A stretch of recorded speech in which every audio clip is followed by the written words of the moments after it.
देश में समतामूलक समाज की स्थापना करने और देश के तमाम महाविद्यालयों में व्याप्त उत्पीड़न और शोषण को रोकने के लिए मोदी सरकार यूजीसी अधिनियम 2026 लागू करने जा रही है। इस अधिनियम को लेकर सवर्ण समाज में काफ़ी रोष और आक्रोश व्याप्त है। आखिर क्यों रोष और आक्रोश व्याप्त है, आखिर वो क्यों इस अधिनियम का विरोध कर रहे हैं और ये किस तरह से SC, ST, OBC के लोगों के लिए अधिनियम सार्थक साबित होगा या लाभदायक, इस बात की चर्चा करने के लिए हमारे साथ बड़े समाज सेवी प्रदीप पिपल जी कैसे देखते हैं जिस तरह से योगी सरकार यूजीसी अधिनियम 2026 को लागू करने जा रही है, तमाम लोग इसका विरोध कर रहे हैं। देखिए, जो लोग विरोध कर रहे हैं, मैं तो सिर्फ इतना मानूंगा कि वो लोग जो वर्तमान सरकार है उसका जो एक मिशन है हिंदू राष्ट्र बनाने का, तो वो हिंदू राष्ट्र का ही विरोध कर रहे हैं। क्योंकि यूजीसी के अंदर जो बदलाव किए गए हैं उसमें कुछ नहीं है जो निम्न हमारे जो समाज के लोग हैं जिनका सदियों से उत्पीड़न होता हुआ आया है, और इस बात से कोई दोहराय नहीं है कि बड़े बड़े विश्वविद्यालयों में, बड़ी बड़ी यूनिवर्सिटीज़ के अंदर, हमारे शैक्षिक संस्थानों में यूजीसी के इस बदलाव के बाद बहुत बड़ा अंतर आएगा और जो ओबीसी समाज के लोग हैं उनको भी SC, ST की तरह इसके अंदर उसका लाभ मिलेगा और उनको उच्च जगह पहुंचने का मौका मिलेगा जिनको देश आज़ाद होने के 77 साल बाद भी उससे वंचित रखा गया है। आप ये देखिए कि हमारा संविधान को लागू हुए 77 साल हो गए, लेकिन आज तक इस पूरे देश के अंदर एक भी वाइस चांसलर किसी भी यूनिवर्सिटी का अभी तक हमारे अनुसूचित जाति जनजाति के समाज से नहीं है। और बैकवर्ड की भी आप बात करें तो इक्का दुक्का कोई बैकवर्ड के वाइस चांसलर होंगे तो होंगे। अब जो लोग इसका विरोध कर रहे हैं तो वो कहीं ना कहीं इस देश के अंदर भाईचारे का विरोध कर रहे हैं, कहीं ना कहीं वो समता का विरोध कर रहे हैं। वो चाहते नहीं एकता अखंडता इस देश के अंदर पैदा हो, वो इस देश की एकता के विरोधी है। क्योंकि अगर जो लोग पहले से सेटल्ड हैं और जिन लोगों को उनका हक अधिकार नहीं मिल रहा है तो उनको तो, बड़े भाइयों को तो छोटे भाइयों का ध्यान रखना चाहिए ना। वो अगर इसका विरोध कर रहे हैं तो समझ लीजिए कि वो तो एक तरीके से देश की एकता का विरोध कर रहे हैं।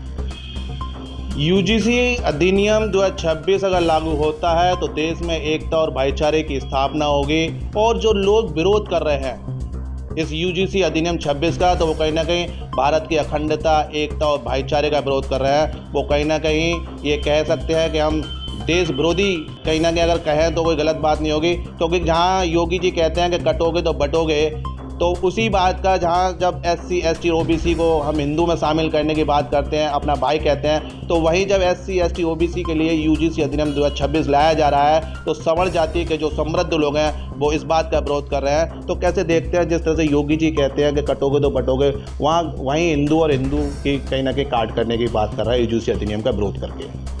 हाँ, तो ये तो मुख्यमंत्री जी को सोचना चाहिए कि वो जो बिल ला रहे हैं या जो भी हमारे लाभ के लिए जो काम हो रहा है उसको कौन लोग रोक रहे हैं, और जो रोक रहे हैं तो वो उनके सरकार के भी विरोधी हुए। वो तो भाई जो सरकार जिस काम को करने जा रही है और जिससे पूरे देश को लाभ होगा, देश में भाईचारा एकता बढ़ेगी, तो इसका मतलब वो लोग सरकार के भी विरोधी हैं जो इस बिल का विरोध कर रहे हैं। आपकी जानकारी के लिए मैं बता दूं कि इस बिल की मांग सबसे पहले हमारे भीम आर्मी के प्रमुख आज़ाद समाज पार्टी के राष्ट्रीय अध्यक्ष एडवोकेट चंद्रशेखर आज़ाद जी ने अपनी मांगों को रखा था।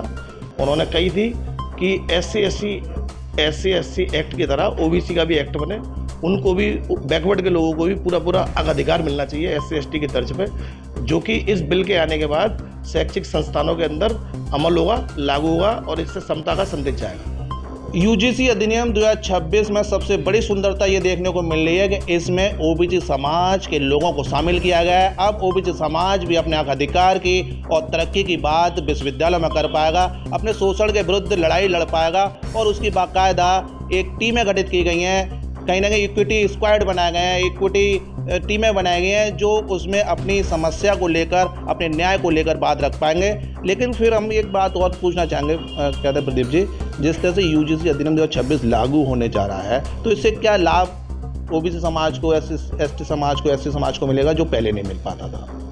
देखिए, इससे पूरा सीधा लाभ है कि जिन लोगों को उनके सीट तक पहुंचने नहीं दिया जाता था, उनके एडमिशन नहीं होते थे, उनको वर्ग के और वर्ल्ड के आधार पर उनको हटा दिया जाता था, क्योंकि एक ग्रुपिंग चलती थी, जो ग्रुपिंग इस काम को रोकती थी, उनका शोषण होता था, वो अपनी आवाज़ नहीं उठा पाते थे।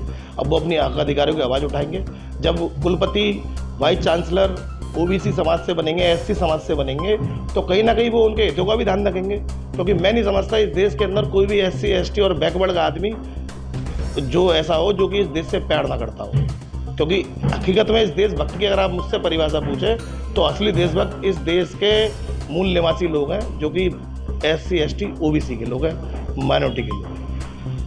कार्रवाई की बात की जा रही है, जो लोग इस अधिनियम का विरोध कर रहे हैं उन पर कार्रवाई की बात की जाए। आखिर उन्हें किस बात का डर लग रहा है कि लगातार इस अधिनियम का विरोध कर रहे हैं? क्योंकि कहीं ना कहीं ये है तो हिंदुओं के लिए, और दूसरी बात यह है कि एससी, एसटी, ओबीसी पर जब आप कहीं ना कहीं अत्याचार करेंगे, उत्पीड़न करेंगे, तभी उस पर कार्रवाई होगी। तो फिर डर किस बात का है?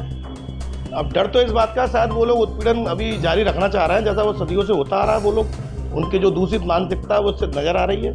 क्योंकि इसमें कुछ गलत तो है नहीं। अगर कोई भी शोषण और कोई भी अगर अत्याचार हमारे लोगों पे होता है और उसके खिलाफ कार्रवाई अगर होती है, तो इसका मतलब वो लोग उसका समर्थन कर रहे हैं, शोषण का। इसका मतलब वो लोग अत्याचार का समर्थन कर रहे हैं, तो वो लोग तो देशभक्त हो ही नहीं सकते। तमाम हिंदू संगठन हैं, तमाम सामाजिक संगठन हैं जो समर समाज में आते हैं, वो ज्ञापन के माध्यम से योगी सरकार और बीजेपी सरकार को कहीं ना कहीं सबक सिखाने की बात कर रहे हैं। तो ये किस तरह का चेहरा सामने आ रहा है? देखिए, ये तो हर आदमी का अपना सोचने का तरीका है, उनका हक अधिकार है।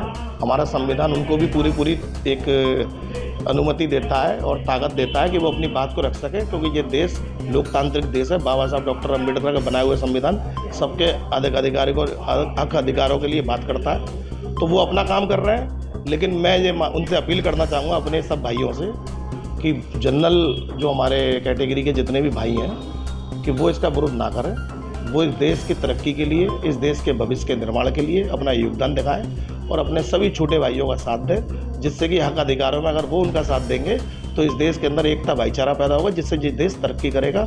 और इस दुनिया के अंदर भारत, जो कि विश्व की सबसे बड़ी एक आबादी वाला देश है, तो हो सकता है कि इस देश के अंदर अर्थव्यवस्था के रूप में भी सबसे बड़ी शक्ति बन के हम उभरें। धन्यवाद। जय भीम। तो ये थे समाजसेवी प्रदीप पिप्पल जी।